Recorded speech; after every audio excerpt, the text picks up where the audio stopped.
చిన్నప్పటి నుంచి బ్రాటప్‌లో తేడా ఉంటే, అంటే పెంపకంలో ఏదన్నా ఇబ్బందుంటే పాపం మానసిక పరిస్థితి అలా అవుతదండి.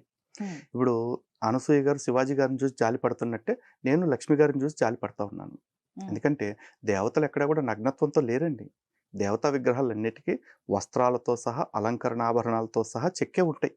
కానీ మన తృప్తి కోసం, మనం ఇంకా అందంగా చూసుకోవటం కోసం, ఇంకా అందంగా దేవతా విగ్రహాలను చూపించుకోవటం కోసం మనం వస్త్రాలు కట్టుకుంటాము.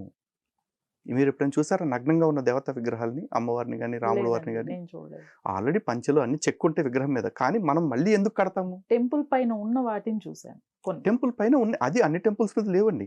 కొన్ని. అక్కడక్కడ కొన్ని టెంపుల్స్ మీద ఉన్నాయి. హ్మ్. అది రాజు యొక్క ఆనాడు కట్టించిన రాజుల యొక్క ఇంట్రెస్టు, ఆనాటి శిల్పుల యొక్క చాతుర్యం చూపించడం కోసం చేసిందే తప్ప, హ్మ్. ఆలయాల మీద ఇలాంటి బొమ్మలు పెట్టాలి, ఆలయాల మీద ఇలాంటి భంగిమలు పెట్టాలని ఏ ఆగమ శాస్త్రంలో లేదు గదా! కానీ ఈవిడ మీరు గుళ్ళో నగ్నంగా ఉండే విగ్రహాలకి బట్టలు కట్టి మీరు హ్మ్. నాకు బట్టల గురించి చెప్తారా అంటే, అమ్మ మీకెవరు చెప్పట్లేదమ్మా. ఇనేవాళ్ళకి చెప్తారు. చెప్పంగా ఇన్నోళ్ళని చెడాక చూడటం మనం చేసేది ఏం లేదు గదా! హ్మ్. మీరు భుజాలు తడుముకోకండి. ఫస్ట్ ఆఫ్ ఆల్ ఇక్కడ శివాజీ గారు మాట్లాడింది, "మా హీరోయిన్‌లు మీకు కొంచెం జాగ్రత్తలు చెప్తున్నా" అని చెప్పారు. మంచులక్ష్మి గారు హీరోయిన్ కాదు. అనసూయ గారు హీరోయిన్ కాదు. ఏమన్నంటే మేము కూడా 2 సినిమాలు చేసాం. అరే 2 సినిమాలు చేసి మీరు రెస్పాండ్ అవుతున్నారు తప్ప, 200 సినిమాలు చేసిన హీరోయిన్‌లు, 20 సినిమాలు చేసిన హీరోయిన్‌లు ఎవరు రెస్పాండ్ ఎందుకు అవ్వట్లా? హ్మ్. వాళ్ళకి గుచ్చుకోలేదా?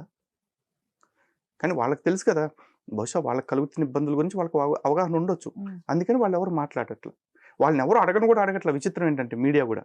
ఈ హ్మ్. అనసూయ గారిని, మంచులక్ష్మి గారిని అంటే వీళ్ళకిప్పుడు ఆఫర్స్ తక్కువున్నాయా? లేకపోతే మరి ఏమో నాకు తెలీదు. వీళ్ళెక్కువ మీడియాలో ఎంగేజ్ అవుతున్నారు. సోషల్ మీడియాలో వాళ్ళ ఒపీనియన్స్ షేర్ చేసుకుంటున్నారు. ఓకే. సో, వాళ్ళు చెప్పారు గాబట్టి దాన్ని మనం ఏమంత ఫైనల్ ఇన్‌పుట్ లాగా తీసుకోవాల్సిన అవసరం లేదు. హ్మ్. ఇదే ఈ వ్యాఖ్యల్ని ఉద్దేశిస్తూ 'నా అన్వేషణ' అనే ఒక యూట్యూబర్ హ్మ్. అతని పేరు అన్వేష్. హ్మ్.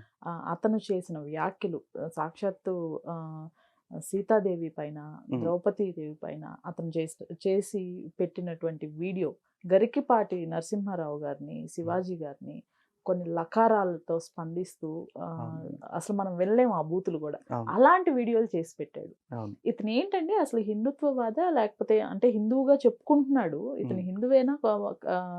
గతంలో కొన్ని క్రైస్తవ వీడియోలు గూడా చేసినట్లు చూస్తున్నాము. అసలు ఎవరితను? ఎవరు అనేది పక్కన పెడితే మనిషి పుట్టకైతే పుట్టినోడు ఖచ్చితంగా కాదండి. హ్మ్. ఎందుకంటే ఉన్న ఊరిని, కన్న తల్లిని అవమానించేవాడు మనిషే కాదు సనాతన ధర్మం ప్రకారం.